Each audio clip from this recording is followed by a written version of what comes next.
अरे एवढी आपली 8 घरं होती गावात, पर एक बी गडी हातात काठी घेऊन त्या जाणणाऱ्यांच्या आडवा आला नाही.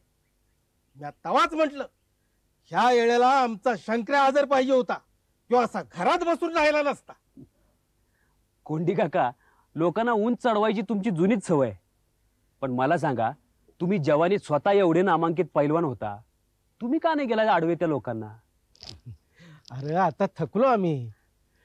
कुस्तीत ह्यो नुसता हातच निकळला नाही माझा, तर माझी सगळी हिंमतच निकळली बघ. आता आमच्यानं पहिल्यासारखं धाडच होत नाही. आता तुमच्यासारखं तरुण रगतच पाहिजे. कोंडी काका, तू अजून आहे तसाच आहेस. दुसऱ्याला हरभऱ्याच्या झाडावर उंच चढवायची तुझी खोड अजून काही गेली ना?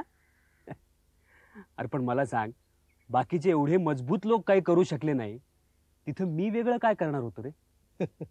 घ्या, आता मला कोण समजूनच घेत नाही. अरे अशा वेळी ताकद नाही, मनात मस्ती आणि रग लागते.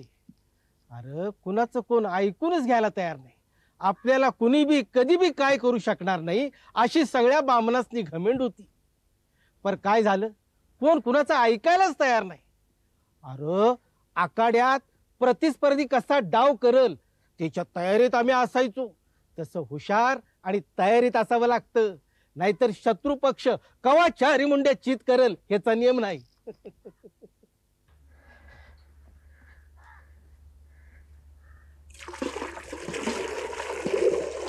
चला, मी निघतो काका. कोंडी काकाच्या दृष्टीने ही दंगल म्हणजे दोन जातींमधली आखाड्यात लागलेली कुस्ती होती. इतर जातींना शत्रुपक्ष बनवून ते खुशाल मोकळे झाले होते. त्यांना दंगल घडण्याबद्दल खेद नव्हता, आपले लोक सावध न राहिल्याबद्दल खंत होती. प्रत्येकानं आपापला पेशा आणि कुवतीनुसार केलेलं हे दंगलीचं विश्लेषण म्हणायचं की पुढच्या दंगलीची तयारी?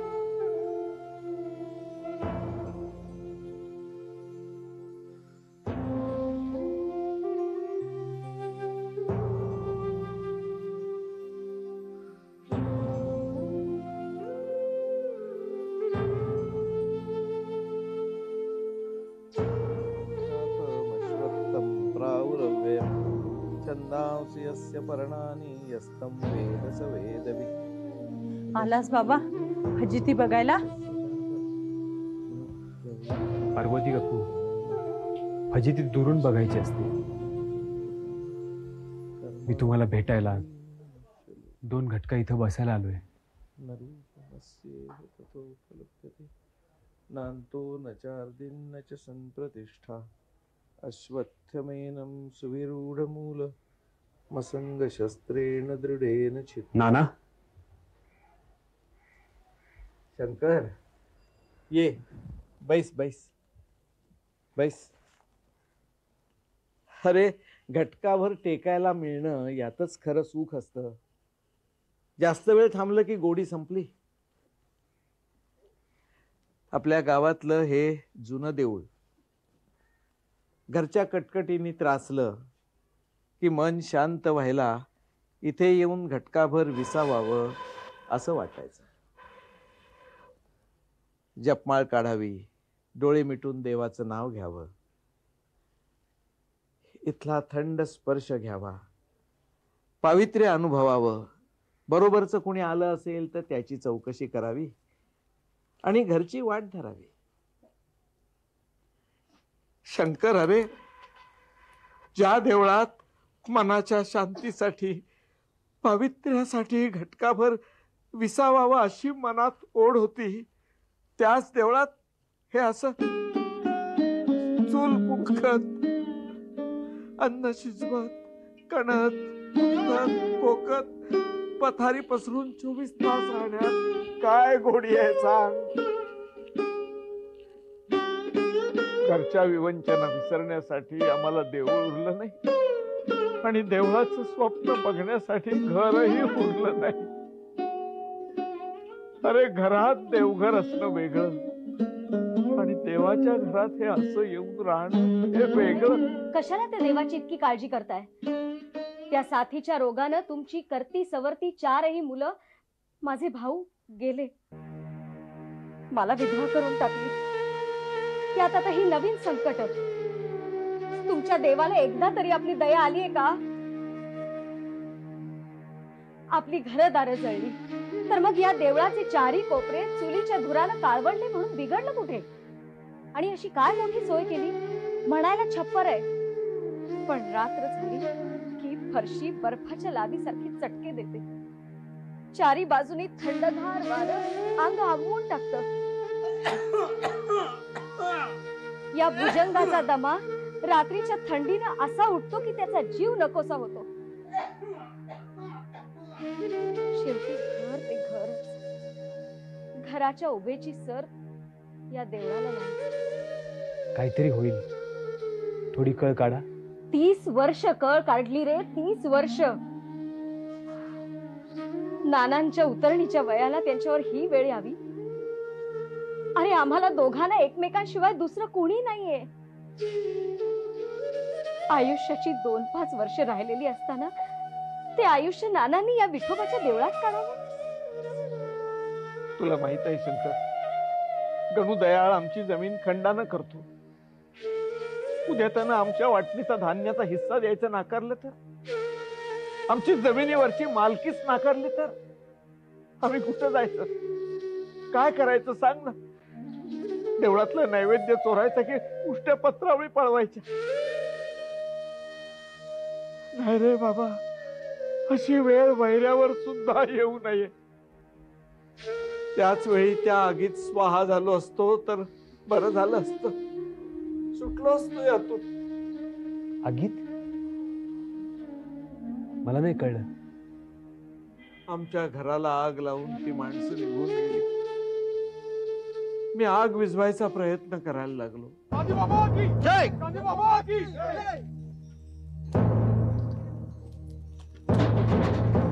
अरे म्हाताऱ्या, आग इजवतोस? इजवायची नाही म्हणून सांगितलं तरी पण आग इजवतोस? अरे स्वतःचं जळतं घर उघड्या डोळ्यांनी कसा बघणार मी?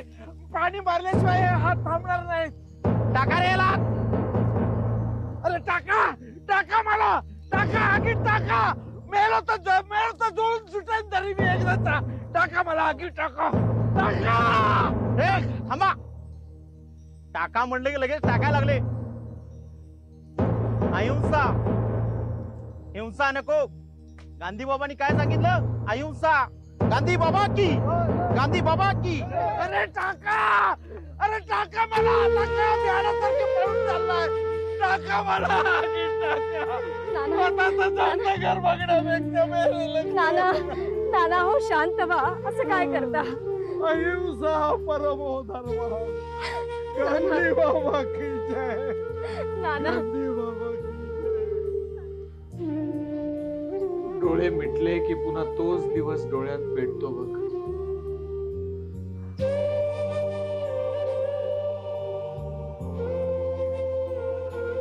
तुम्ही मुंबईला जाणार असाल सगळेजण थोरल्या भावाकडे? नाही, अजून काही निश्चित नाही. जाणारच. सोय असल्यावर कोण नाही जाणार? पाटलाच्या वाड्यावर किती दिवस राहणार? तेही खरंच आहे. येतो मी नाना. मला हात दे जरा. आरामात. चल.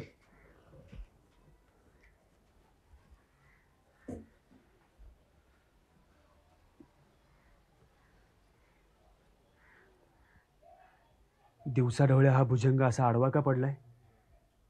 काय करतील? रात्रभर शेत उकरतात. शेत उकरतो? काय करेल बिचारा?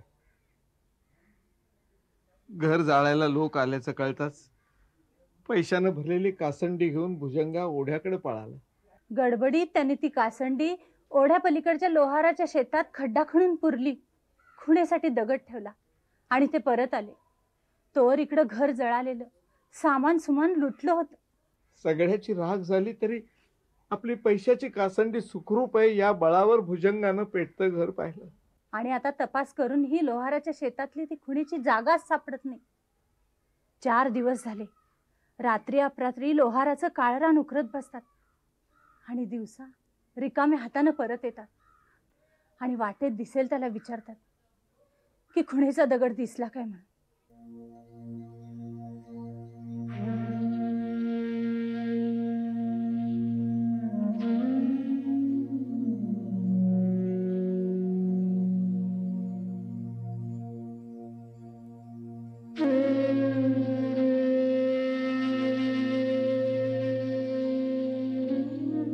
या जखमा कशा भरणार?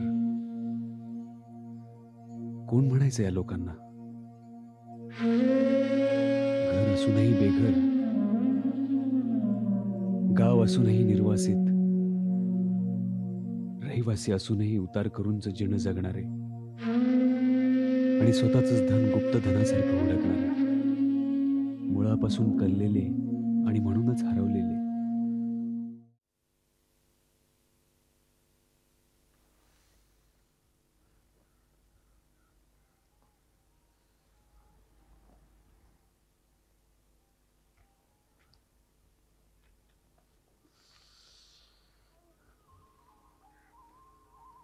ईश्वरा,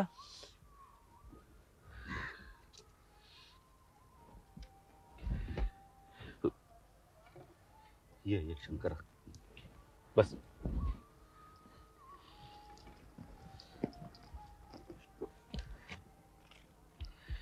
कधी आला? आज सकाळीच.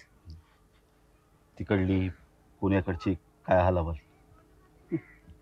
जी इथली तीच तिथली. हा, पर तिकडं पोलीस शिपाई धरपकड सुरू झाली असेल. इकडे पण आली होती ना नांदवडीला पोलीस पार्टी. कायची पोलीस आणि कायची पार्टी? का समजा समजा राजेशाही कारभार.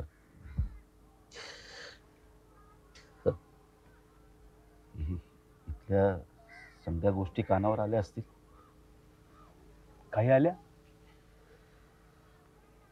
आमचं घर जाळलं तेव्हा तू तिथे होतास ना? ईश्वरा, सांग ना कसं कसं झालं. खरं म्हणजे बाहेरगावची लोक गावात येणार याची वर्दी आगाऊच लागली होती, पण कुणी मनावरच घेतलं नाही. वाटलं गावात आपल्या कोण कशाला येतंय, काय केलंय आपण कुणाचं. तुमची आमची मराठ्याची समधी माणसं एकदम बिनगोरी होती. सकाळी न्याहारीच्या वागताला वरल्या अंगानं ह्यो माणसाचा घोळका वावटळीवानी आत शिरला. हा, मोर एक पुढारी होता, त्याच्या हातात दुनळी बंदूक होती आणि कमरेला ह्यो काडतुसाचा पट्टा. जय जयकार करत गोळी आत शिरली. त्यांनी पोरासनी गाठलं, त्यांना धमकावलं आणि तुमची घरं उडकून काढली. पोरा बायासनी बाया माणसांनी समद्यासनी बाहेर काढलं. समद सामान, गाद्या, भांडी कुंडी समद बाहेर फेकलं, घासल्यात घेतलं आणि एक एक घर जायला सुरुवात केली. आम्ही त्यांच्याबरोबर आलेल्या लोकांनी सामान उचलायला सुरुवात केली. हाताला लागल ते धोत्राच्या खोच्यात घालायला सुरुवात केली.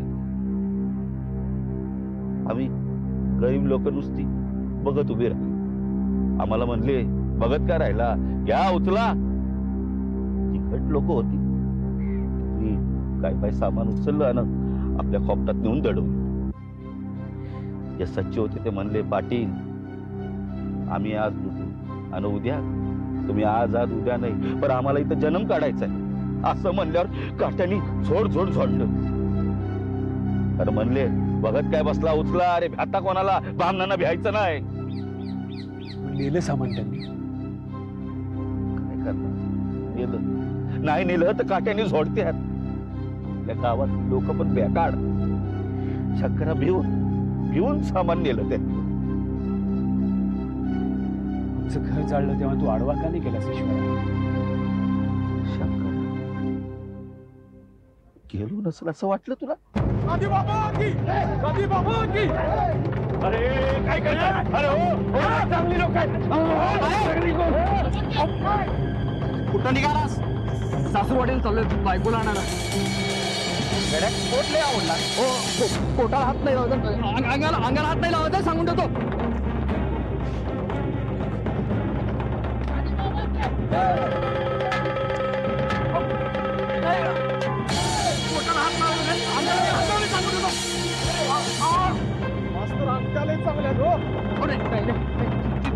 निघत नाही ती, निघत नाही म्हणतोय रे. पुराणा इकडं कशी निघाले? बोल, पैसा अडका कुठे आहे? पैसा अडका नाही अगर तुम्ही जाऊन बघा ना. घुसा रे, घुसा. चांगली लोक आहेत. अहो सोडा सोडा त्यांची सोडा. अरे अरे काय करता तुम्ही? अरे तुम्ही माझ्या माहेरचे कटपायचे माणसं. अरे अरे आपली ओळख पाळत कशी करणार? आपल्या बहिणीचं लग्न काय असं नका जाऊ. आपल्याला का भावनांचा व्यक्ती तुकडा सोडत नका. काय करता तुम्ही? खरं सांग शंकर्या, आता याला न्याय म्हणावा का अन्याय? कसला न्याय आणि कसला अन्याय ईश्वरा. अरे बिथरलेला जमाव हा कबंध राक्षसासारखा असतो रामायणातल्या. डोकं नाही, डोळा एक आणि हात 12 कोस जातील इतके लांब.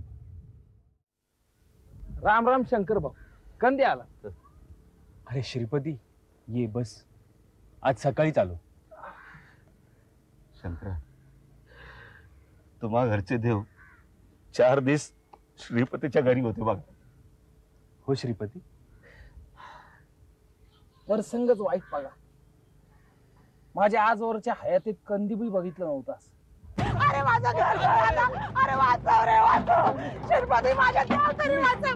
अरे देव तरी वाचव. अरे शिरपती नका. असं काय करता? कुठे पत्ता रे? रामचंद्र कुठे गेलाय?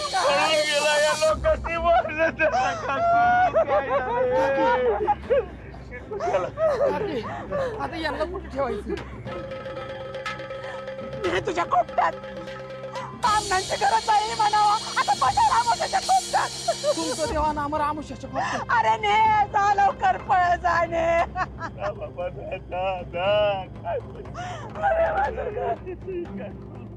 अगं आहेस का घरात? ये आता कुठे गेली?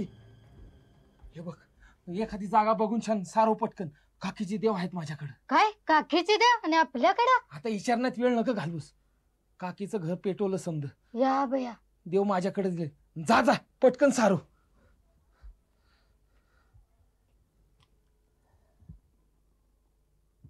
रूप पाहता लोचणी सुख झाले हो साजणी. तो हा विठ्ठल बरवा बरवा. तो हा विठ्ठल बरवा. तो हा विठ्ठल. ये ध्यान म्हणजे ठेवलं. जवळ काकीचे देवघरात आहेत तवर मांस मच्छर आणायचं नाही. भला पारवात मारायचं नाही. आलं का ध्यानामंदी? आंघोळी वाचून तुमचे देव हे असे या शिरपती रामोशाच्या खोपटात 1 नाही 2 नाही चांगले 4 दिवस राहिले. आणि मग उठून पाटलाच्या वाड्यावर गेले. आमचा दिनू कोणीकडे झोपतो रे? आमच्याचकडे येतात. फार भ्यायला येतो. अहो भ्यानारच. अहो चांगली मोठी माणसं भ्याली. हे तर नाकळ तुपू. एका मागून एक अशी 8 बामणांची घरं होळीसारखी पेटली.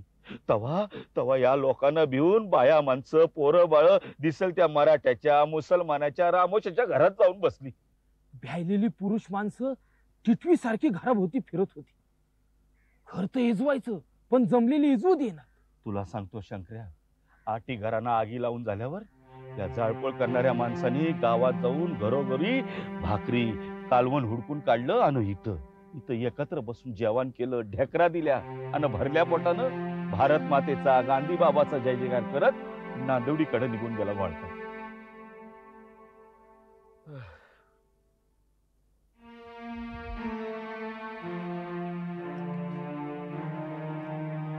दिनकरराव, भाकर तुकडा खाल्ला का?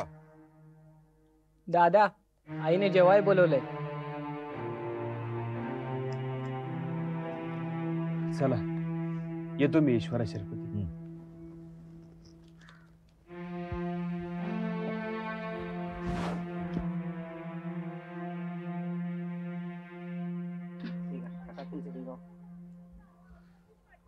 हे गाठोडा आमचा आहे. कशावरून? अहो गुंडाने पळून आमचा देखत. नाव काय तुमचं? भागवत. भागवत काय? घेऊन जावा मित्र. आता हे जोंधळ कशावर नाही उचलायचं. राहू दे. ही परत माझी घेते. अगं वा माझी परत आहे ती. ही माझी परत माझी आहे, माझी आहे. अगं, मी 5 वर्ष वापरते. माझं भांड मला ओळखत नाव नाही. आहे का तुझं त्याच्यावर? तुझं तरी आहे का त्याच्यावर? तुझं आहे काय? हो हो हो हो हो भांडू नका असं. परत तुम्ही घेऊन जावा आणि येतात तुम्ही घेऊन जावा. अहो असं काय करता मला द्यायला सांगा. असू दे. हा. जावा. चला. बस पाण्यात मला हंडा दिसत नाही कुठे. बाबा तुझा हंडा आता कुठं शोधू? सगळीकडे सामान पडलेला इथे. शोध तूच.